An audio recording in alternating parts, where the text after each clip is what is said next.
baby, there's woo outside. They don't seem to have Well, proof. baby, there's woo outside. How can I be sure They're hoping you do. about what they claim? I'll hold your hand now, just hit play. My psychic will start to fret. Cold reading's all you'll My get. naturopath will show me the door. You don't need that garbage no so more. really I'd better scurry. Beautiful, please don't Well, hurry. maybe just a segment or two. TRC will tell you what's They're true. making some sense. Baby, it's good for you. Say, they have evidence. Just have to look out there. I wish I knew how to dispel these myths. I'll teach you how you're doing I swell. ought to say no, no, Mind no. if I start the show? At least I'm gonna ask for the facts. That's a girl you're doing just I fine. really should stay. 'Cause baby, there's woo outside.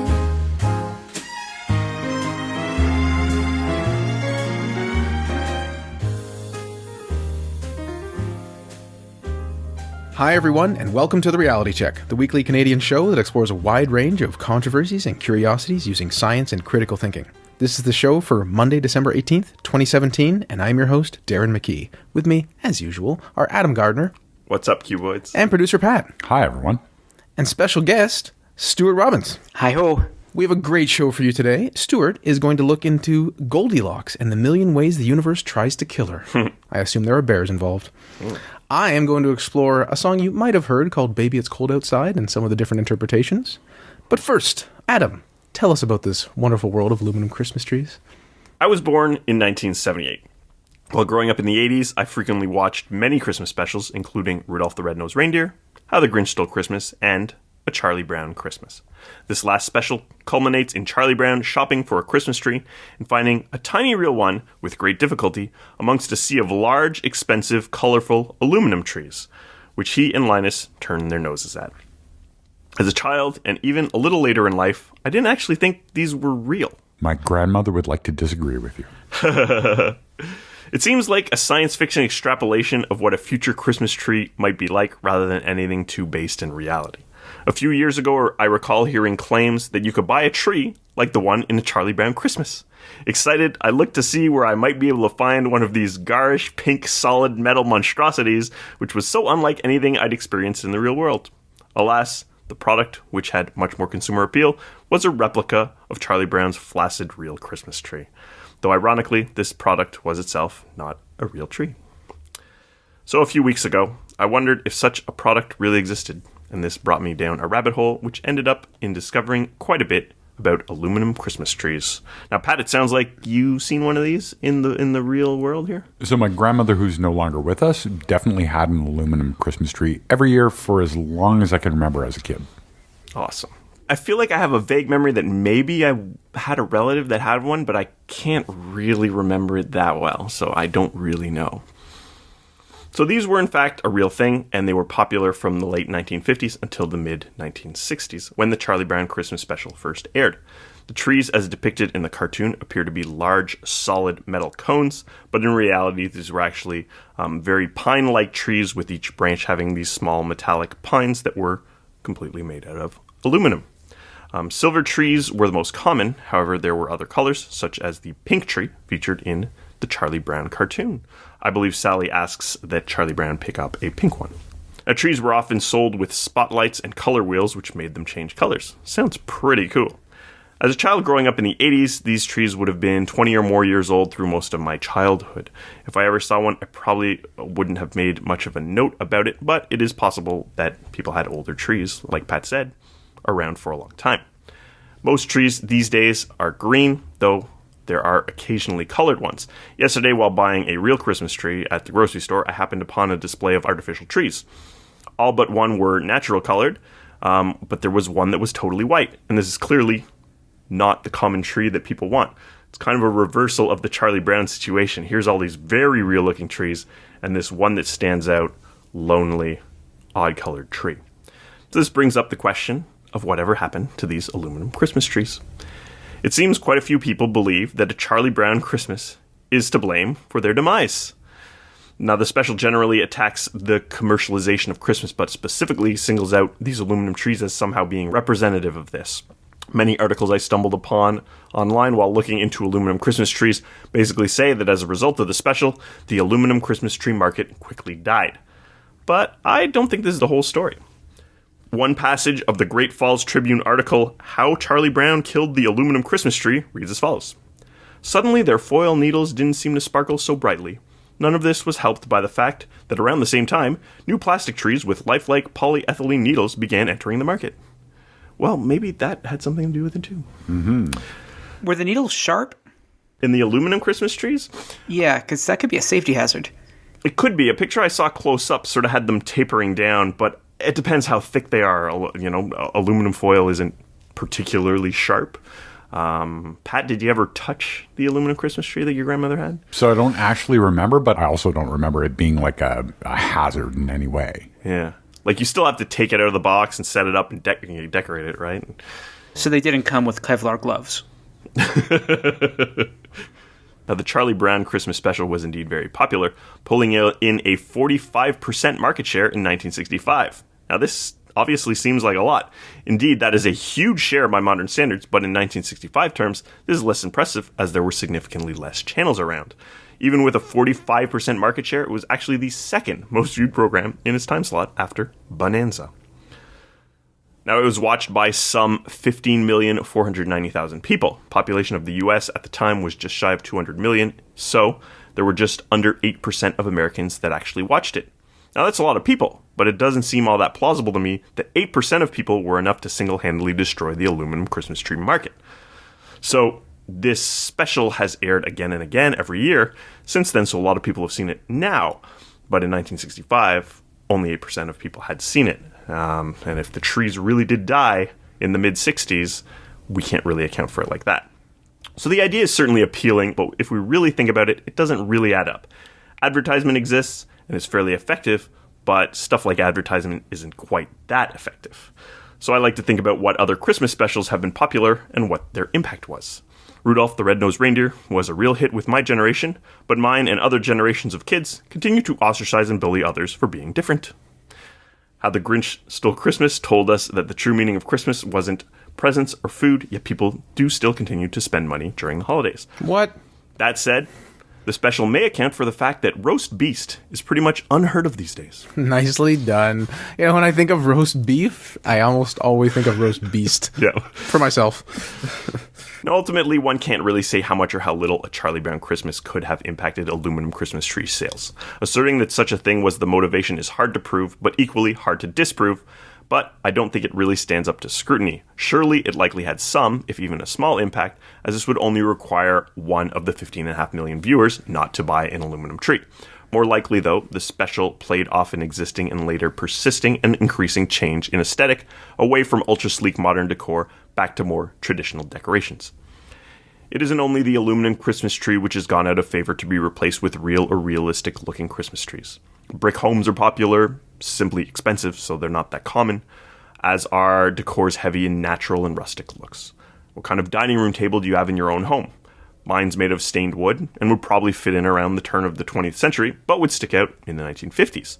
Metallic or plastic tables may have been more common in the 50s or 60s. You think of the decor of a 50s diner, but a modern living room or restaurant is perhaps more likely to have something like a wooden table.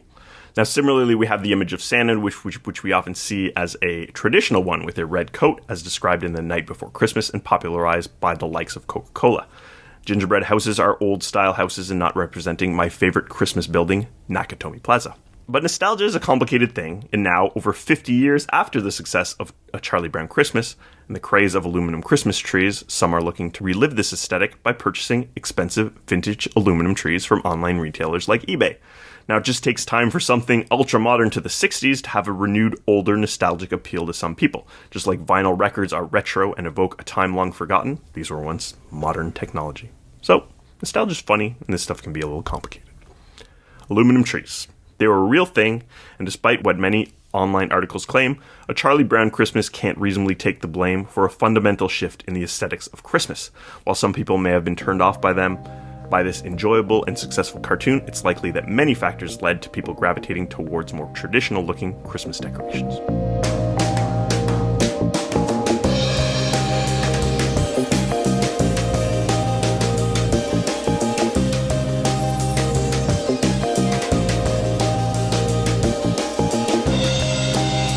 Thank you, Adam, for a good exploration of aluminum Christmas trees. A lot of people looking for Christmas trees that are just right, and that kind of means they want to have that Goldilocks Christmas tree.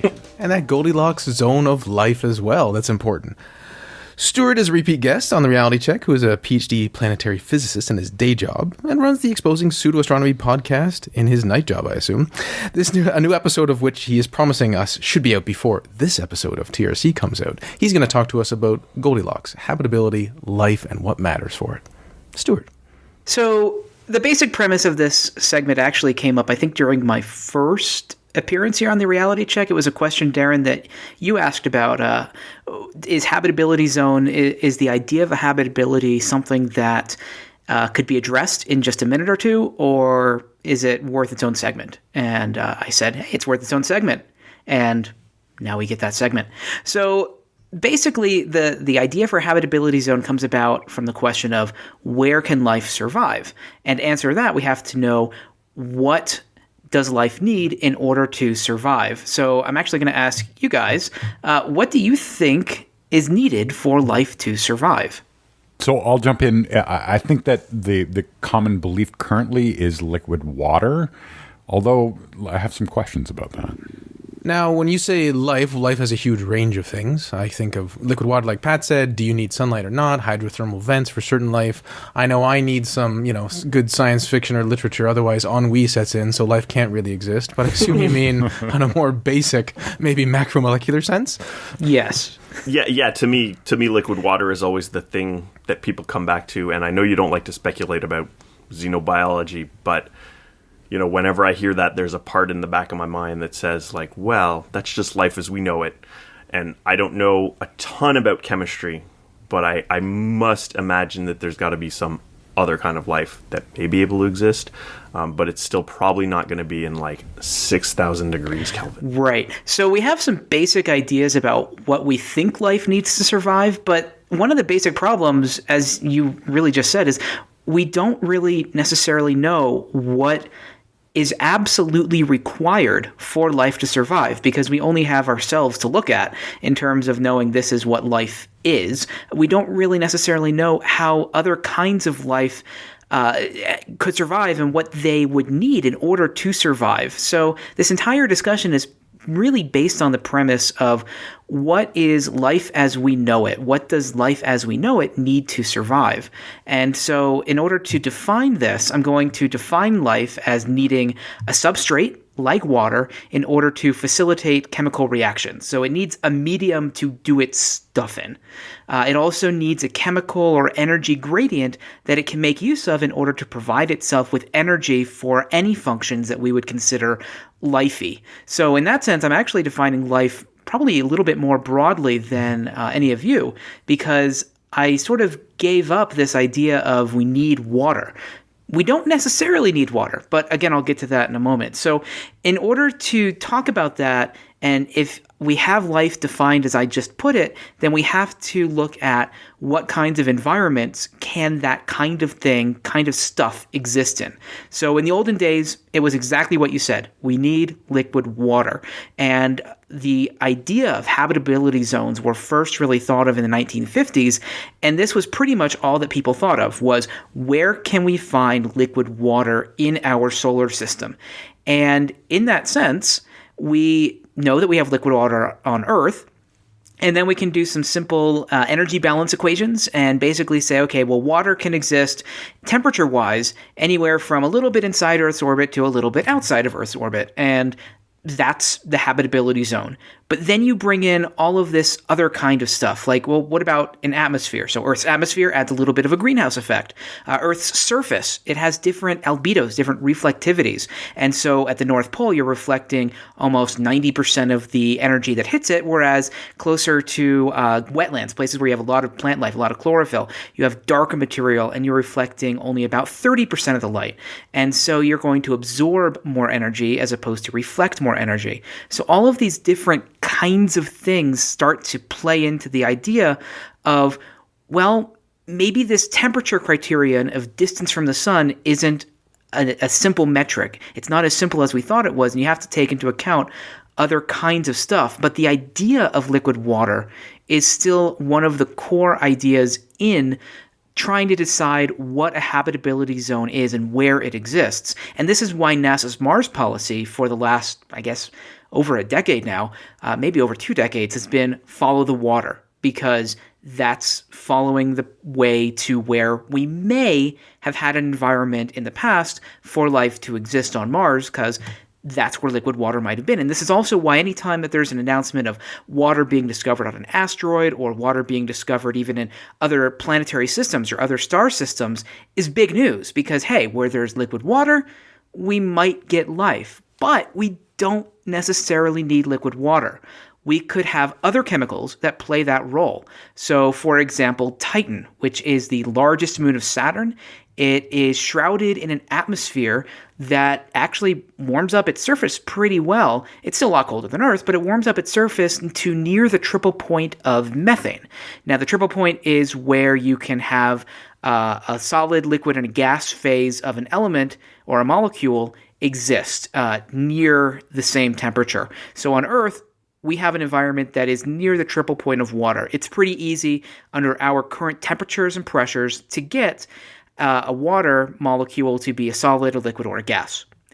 On Titan, it's the same thing for methane. And so we think that methane on Titan could play that role that water does on Earth. So in our solar system, water can be kept liquid within a fairly narrow range if you assume Earth-like conditions. But right there, I've added the qualifier that I've already touched on before briefly. So this idea of Earth-like conditions, well, it assumes that you have an atmosphere, and it assumes that you have a planet with certain feedback mechanisms and insulation properties that give you a certain temperature and pressure at the surface to allow water to be liquid, or in the case of Titan, allow methane to be liquid, or solid, or gas. But this also ignores what could happen underground. So let's say that you have Mars. It has an atmospheric pressure today of about 0.1% of Earth's at the surface. So you can't have liquid water be stable on Mars' surface today, although if you add a huge amount of salt to the water, you could have it be stable on the timescales of like hours, as opposed to, we're talking like years or infinity on Earth.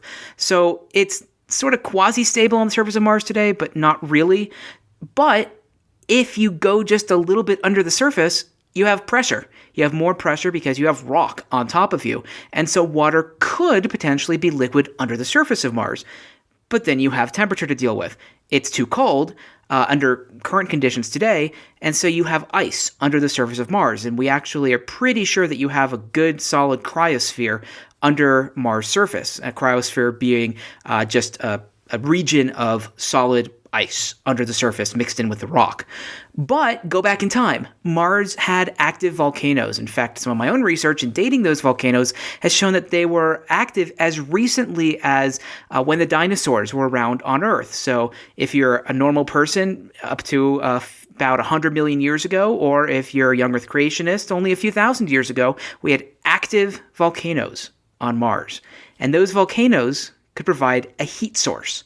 So go underground, go near a volcano, and you could have liquid water that's stable, and the volcano provides energy that you would need for life. So you could potentially have life existing underground in ancient Mars near volcanoes. In fact, my former thesis advisor studies this. He goes traipsing around the planet burning himself in volcanoes because he actually studies the kinds of bacteria, extremophiles, so these kinds of little microbes that can live in extreme environments. He studies those and then tries to relate those back to what we see on Mars and evidence for what ancient Mars might have been like, to see whether or not biology could have existed before in the past on Mars, or could potentially exist now if we were to introduce it, or potentially frozen if it had existed in the past.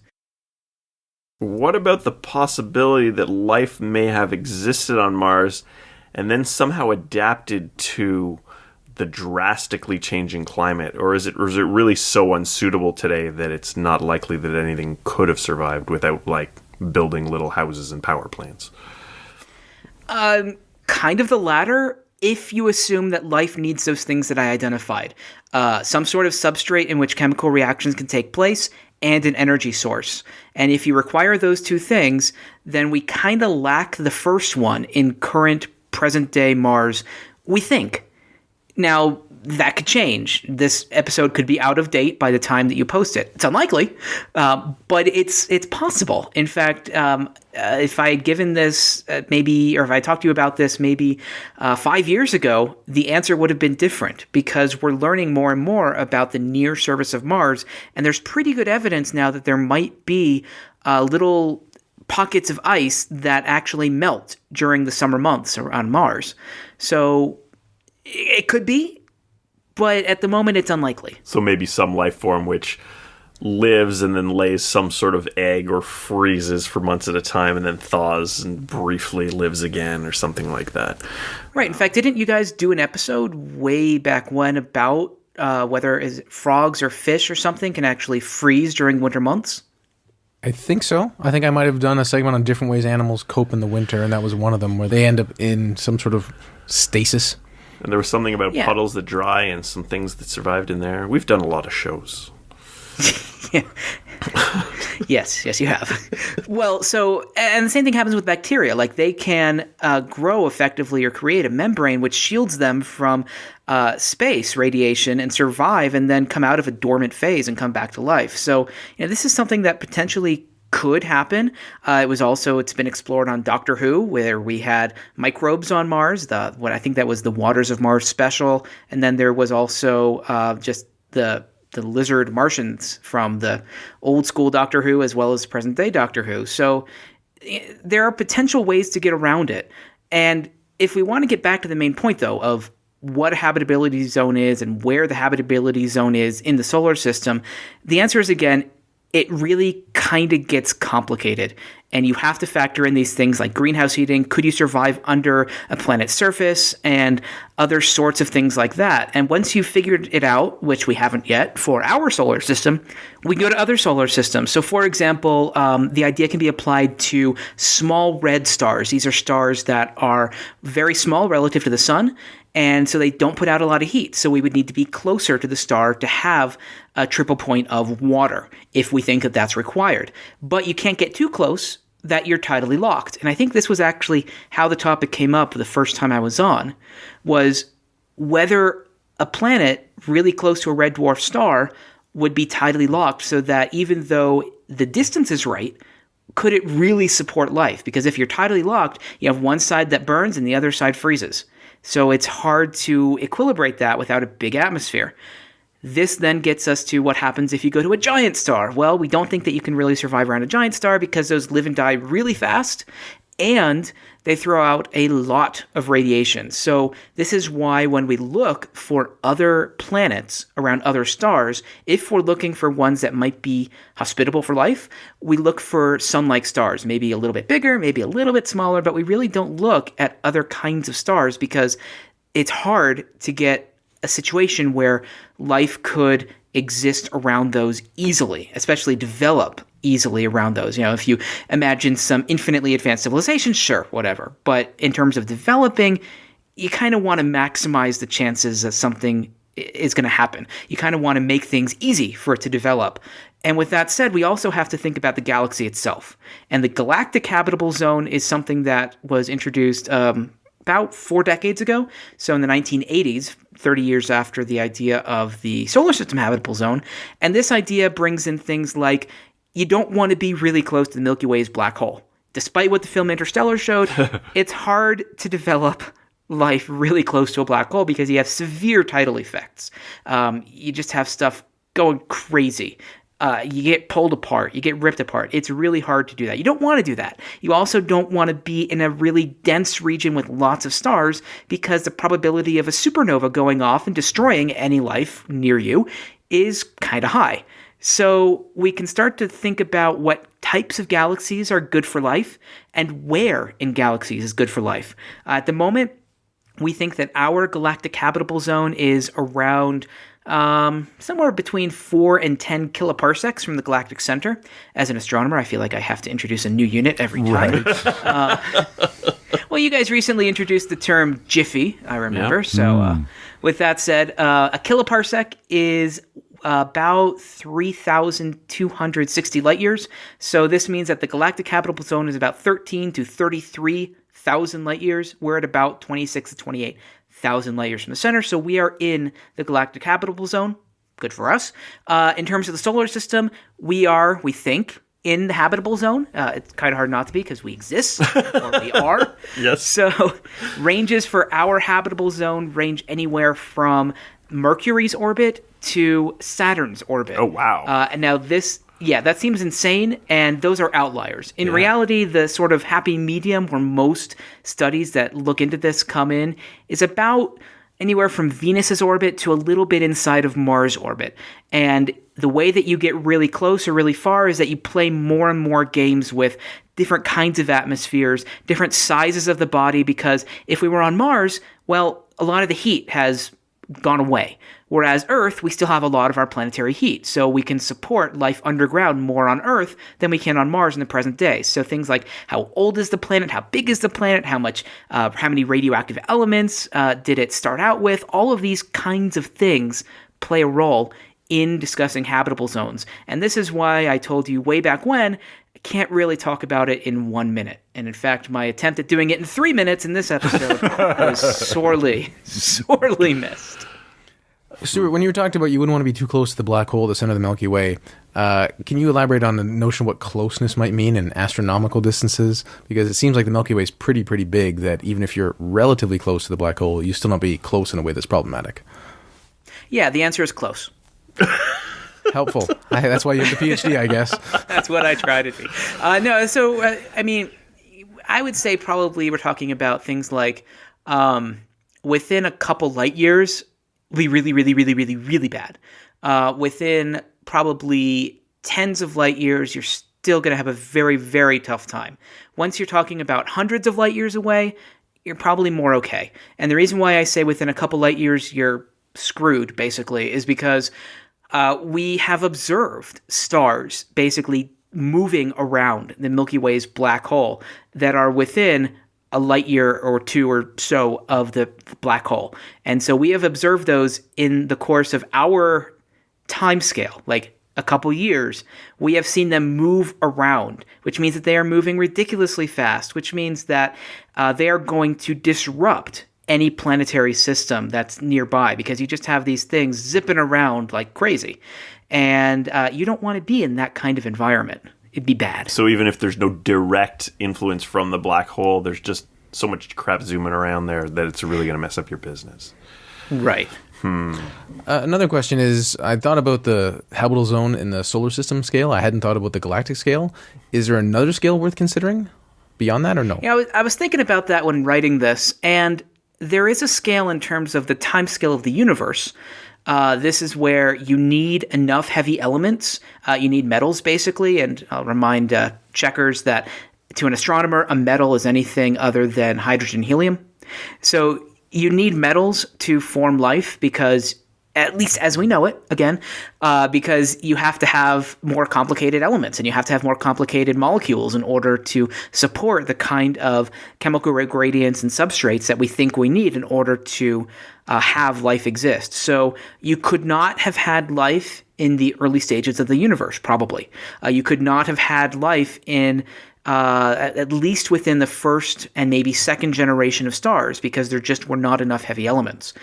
In terms of maybe like galaxy superclusters and other kinds of stuff, probably there's not a habitable zone that you would have to consider for that, and that's just because, just on the time scale of a planetary system, it's not a big effect.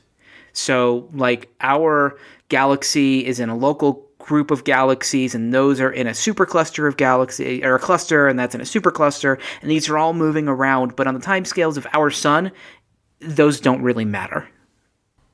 So no bad effects of that are going to come out from a few billion years, which is kind of like how long life's been around.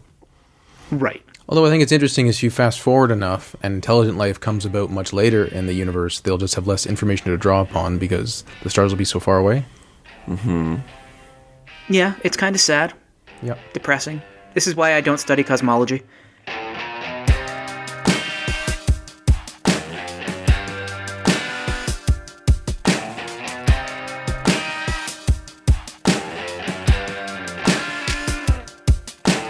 thanks, Stuart. That was another stellar segment. Couldn't resist that one. Yo. Oh, tough crowd. Baby, it's cold in this room. How about outside? Well, if you peruse the internets during the holidays, you are likely to come across someone criticizing the song Baby It's Cold Outside as problematic because the lyrics sound a bit rapey. You may have also seen others disagree with this. After giving a bit of context on the song, I'll spend the next few minutes laying out the different sides of this debate so you can have a more informed opinion. I'm highly indebted to Emily Crockett, who wrote a great piece for Vox last year on the topic, and it forms the foundation for my segment. You can find that in our show notes at trcpodcast.com. Great website. Lesser wrote the song as a duet in 1944 and premiered it with his wife, Lynn Garland, at their Navarro Hotel in New York housewarming party, and it was a huge hit. They got invited to all the best parties that year, and it was performed as a closing event. It was a really big deal for them. It was sold to MGM, which Garland felt was a betrayal, by the way, which inserted the song into its 1949 motion picture, Neptune's Daughter, which earned Lesser an Academy Award for Best Original Song. At least 6 different versions were on the charts in 1949 and has been covered by many famous singers since then. For example, Sammy Davis Jr., Ray Charles, Tom Jones, Brian Seltzer, Rod Stewart, Dolly Parton, Willie Nelson, Norah Jones, Lady Gaga, Joseph Gordon-Levitt, Michael Bublé, and others. Typically, it wasn't, Tom Jones with Ray Charles, but the male-female duet part. It's a duet sung by, and yes, these are the names of the parts as described by the writer, the mouse, typically the female role, that is providing reasons to leave a house, and the wolf, which is played by the male, that is trying to get her to stay. That's a bit telling itself. Yeah, it seems problematic. It is often described as playful or problematic, back and forth. It has a very nice back and forth quality, which is one of the reasons why I think it's so popular. There aren't many songs that have a duet, I don't know, cadence, rhythm, like this. The song opens with the lyrics, female first, I really can't stay, but baby, it's cold outside. I've got to go away, but baby, it's cold outside. Given the heightened attention to matters of sexual assault, harassment, or unwanted pressure, the very framing of a woman continually resisting a man's advances and the man continually pursuing is very off-putting. Yeah. Many of the lyrics are concerning to modern ears, highlighted in this particular part of the song. So really I better scurry, beautiful, please don't hurry, but maybe just half a drink more, put some records on while I pour. The neighbors might think, baby, it's bad out there. Say, what's in this drink? No cabs to be had out there. What's in this drink? Yeah. This particular line sparks associations to roofie, date rape, drugs, and all sorts of unpleasant things. But most analysis I've seen that says this was a popular joke at the time, in 1944. It wasn't that someone had drugged your drink. It is that you just did something a bit wild, odd, atypical, and then you blame the drink you're holding, even though there often wasn't alcohol in your drink. Oh. You just do something kind of weird. You're like, oh, what's in this drink? You're like, and everyone's like, nothing's really in the drink. You just did something and now you're blaming the drink. Interesting. The main argument supporting the romantic interpretation is that during that time period, a single woman couldn't go to a man's house and spend the night because she'd be violating numerous cultural norms. Most of the lyrics are about her concerns about what other people think, not her own displeasure with the situation. If she's acting playfully and enjoys the seduction, she needs to have some resistance, but can use his desire and the weather as sufficient cover to spend the night. He also performed the song with his wife for many years in a romantic sense. Yeah. The problematic or rapey interpretation is that a woman has repeatedly, and I mean repeatedly, it's almost every line of the song, given a reason to not be in this man's house. Women often have to playfully decline in advance because they fear for their safety and use various excuses just so something will work. As well, women can justifiably be concerned about reputation, so having external reasons are still reasons. Doesn't matter what the reasons are. I do recommend the Vox piece because it provides a much more detailed analysis along these similar lines. Like many pieces of art, there's a great amount of subjectivity involved. I now think that one cannot say whether the song is problematic or not in an objective sense, as each side can provide some basis for the perspective. My own plan is to try to enjoy the song in the romantic way, but see the song as a good opportunity to discuss issues of sexual consent and how meaning can change in different cultural contexts, including just time passing. What does the panel think?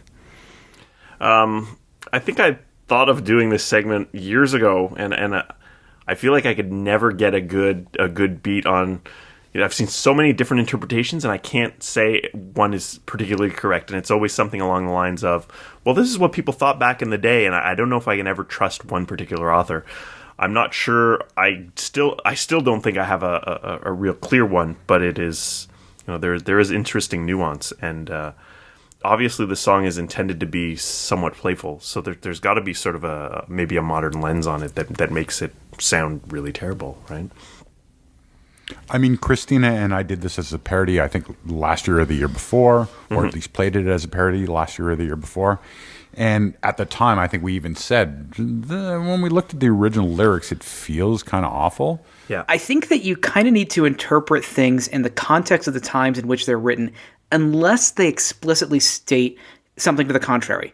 So assuming that the people who say they know about the times in which this was written are correct, I tend to go with that view, that this was meant to be playful, that this was not meant to be rapey as the current modern context would have it be. So not to equate rape with aliens, but some people do. Ancient aliens people do this kind of thing all the friggin' time. So they interpret ancient carvings, ancient texts, and other artifacts in a modern context, like saying, that's a helicopter. That is clearly an astronaut with an Apollo moon helmet on. When it's just not what it was meant to be. Even things like the Judeo-Christian Bible and Ezekiel's wheels within wheels. People say that's a UFO. It's not meant to be a UFO. If you read the context, it's something more like a chariot. So I kind of see the modern spin on the song the same way, that people seem to be reinterpreting something that seems to clearly mean something different for the time in which it was written. Additional evidence for this that I think I've read elsewhere that Darren didn't mention was things like, for example, the song resolves with the male and the female in harmony, indicating that this was a mutual decision, that she wanted to stay and she wanted to be with the man. Also, the language by the female vocalist is very common for the time. Darren, you mentioned that. So this was a common thing, like, hey, what's in this drink? Because I just did something silly, even though the drink doesn't actually contain anything. And also, much of the justification is sort of by the female vocalist, not the male, indicating that it's her thinking of what is she going to tell someone tomorrow after being with a man that society says she shouldn't be with because they're not married or they're not on a date with other people, that kind of thing. So this is why I tend to go more with that kind of interpretation rather than the rapey one. It's an interesting example of the much larger issue of art, the nature of interpretation, and how much intention versus, we'll say, consequence or interpretation matters. It could be the case that 1 intends XYZ and everyone reads it as ABC.